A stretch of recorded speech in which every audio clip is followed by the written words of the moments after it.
Bonjour, nous allons corriger maintenant l'exercice 45-96. Bon, de quoi s'agit-il? On est donc dans un plan avec un repère OIJ orthonormé et on considère donc deux points A et B dont on a les coordonnées. Pour A c'est 2, 2, pour B 0, moins 1. Et puis on a aussi une droite dont on connaît l'équation réduite, y égale 1/2 de x moins 1. Bien. Alors le but de l'exercice, c'est, je vais dessiner, je vais faire un petit croquis pour expliquer. Donc là on a la droite D. On a le point A, on a le point B, par exemple ici, là, et on cherche à déterminer le point M qui appartient à la droite D, mais qui est le plus proche de A.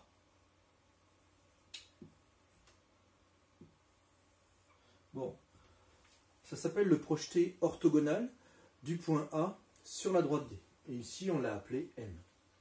Voilà donc le point M, on va chercher les coordonnées dans cet exercice de ce point-là. Ok. Bon, d'abord, on va faire de cette manière-là. Il nous demande tout d'abord de vérifier que le point B, lui, il appartient à la droite. Donc ça veut dire que là, je l'aurais mal dessiné. Normalement, il serait sur la droite. On va voir ça tout de suite.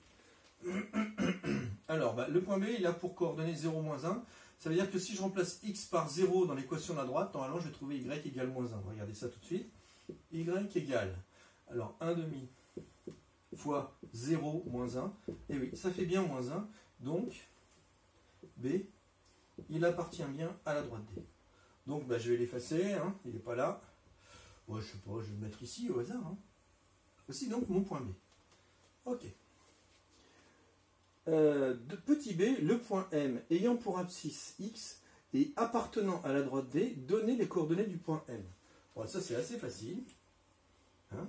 Le point M, bon oui, quand on ne connaît pas, on nomme en mathématiques, donc x.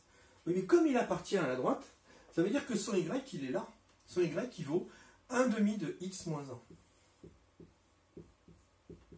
C'est pour ça qu'on peut écrire 1/2 de x moins 1, parce que le point M, il appartient à la droite, donc ses coordonnées vérifient l'équation de la droite.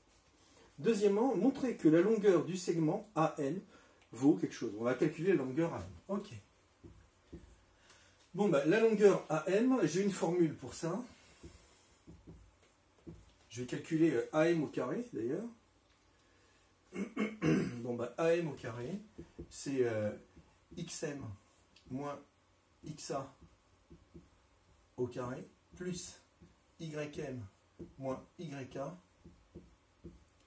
au carré. Bon, c'est parti. AM au carré. Alors, XM. La XM, c'est X moins XA moins 2, plus YM, c'est 1/2 de X moins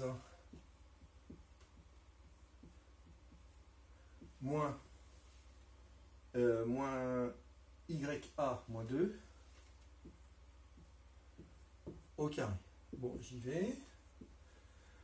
Je vais développer. Alors là, c'est une identité remarquable, ça fait x2 moins 4x plus 4. Ici, moins 1, moins 2, ça fait moins 3. Alors, 1/2 de x au carré, donc ça fait plus 1/4 de x2. Alors, moins 2 fois 1/2 de x fois 3, et plus 9. 3 fois 3, 9. 3 au carré, 9. Voilà, AM au carré. Donc ça fait x2 moins 4x plus 4. Donc plus 1/4 de x2. Alors, le 2 et le 2, ils s'en vont. Ça fait moins 1, moins 3x plus 9. Bon, j'ai plus qu'à simplifier. Des x2, j'en ai x2 plus 1/4 de x2, ça fait 4/4 plus 1/4, ça fait 5/4 de x2. Les x, moins 4, moins 3, ça fait moins 7x. Et les nombres, 9 et 4, 13. C'est bien ce qu'on nous demandait de trouver. Ok. Troisièmement, on considère maintenant le point M réalisant donc la situation AM est minimale. Donc on considère que le point M, il est bien là, hein, et c'est bien le projeté orthogonal du point A sur la droite D. D'abord, montrer que l'abscisse du point M vérifie l'équation 5 demi de x2 moins 7x égale 0.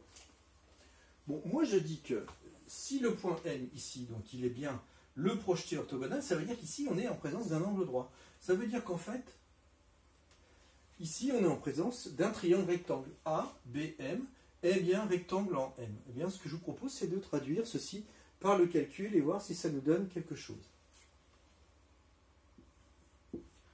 Bon, bah, AM au carré, je l'ai déjà. Je vais calculer AB au carré.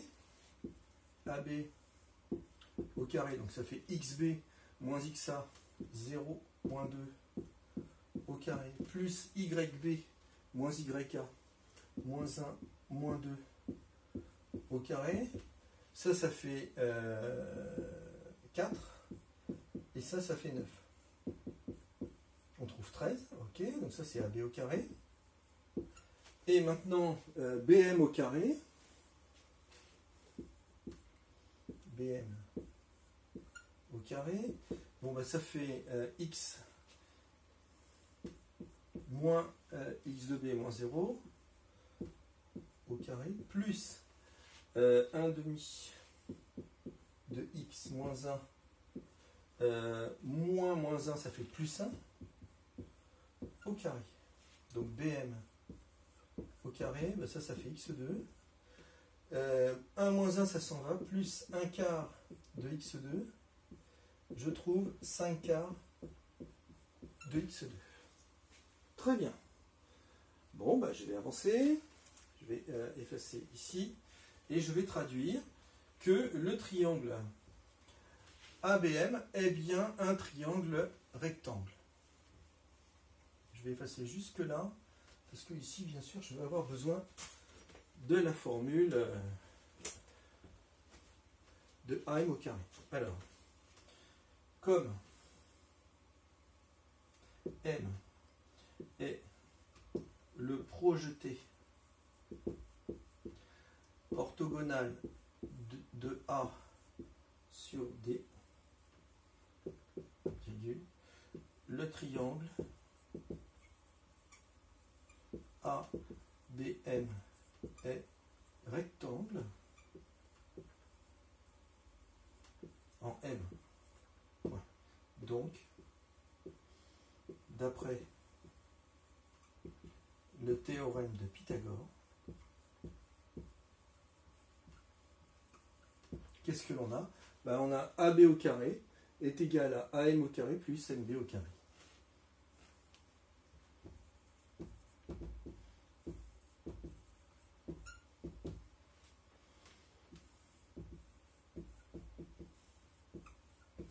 Bon, bah, on va regarder ce que ça donne. Alors, AB au carré, ça fait 13. AM au carré, c'est 5 quarts de x2 moins 7x plus 13. Et BM au carré, c'est 5 quarts de x2. Voilà sur quoi on tombe. On va essayer de simplifier tout ça. On va emmener le 13 de ce côté-là.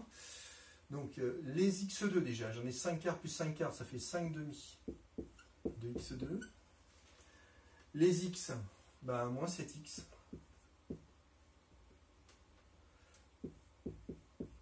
Plus 13. Oui, mais attention, moins 13 égale à 0. Donc, ce qui fait 5 demi de x2 moins 7x, les 13 s'en vont, est égal à 0. Voilà ce que j'ai trouvé pour le moment. Effectivement, c'est ce qu'on nous demandait de montrer, hein, de montrer que quand on traduisait que le point M est bien le projeté orthogonal, on obtient cette équation-là. Très bien. Bon, bah maintenant, on ne reste plus qu'à essayer de trouver x, essayer de résoudre cette équation-là. J'imagine que c'est ça, oui, effectivement, petit b, en déduire eh bien, les coordonnées du point M. Bon, ben voyons voir. Comment je vais faire pour résoudre ça? Je vais le réécrire. Alors, je vais même faire mieux que ça. Je vais mettre x en facteur. Je pense qu'on a x ici et là on en a 2. Donc je vais mettre x en facteur. Ça fait x facteur de 5 demi de x moins 7 est égal à 0. Et là, je reconnais une équation produit nul.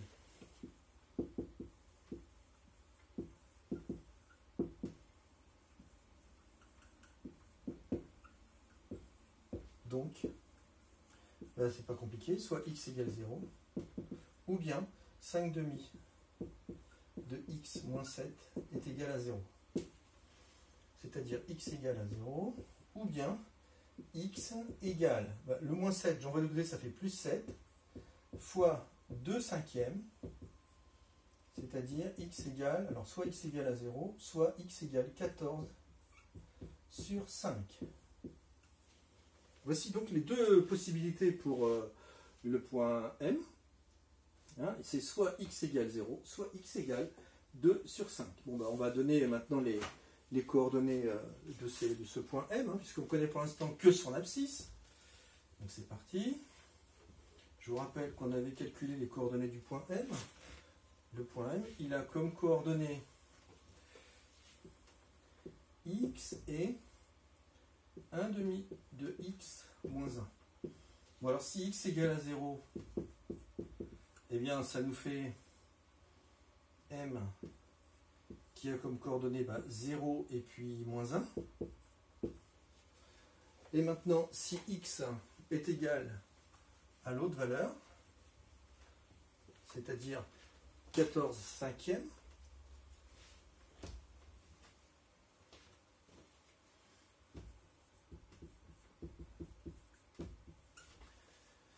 si x est égal à 14 cinquièmes, eh bien, qu'est-ce que ça nous fait? Ça nous fait m, 14 sur 5. Et puis, alors là, il faut calculer, hein, ça fait 1 demi de 14 sur 5 moins 1.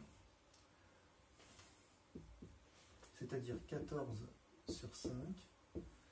Et puis, donc là, ça fait 2 fois 7 sur 2, donc ça fait 7 cinquièmes. 7 cinquièmes moins 5 cinquièmes, ça fait 2 cinquièmes. Voilà donc deux possibilités, le point M1 qui a ces coordonnées-là et le point M2 qui a ces coordonnées-là. Merci, cet exercice est terminé.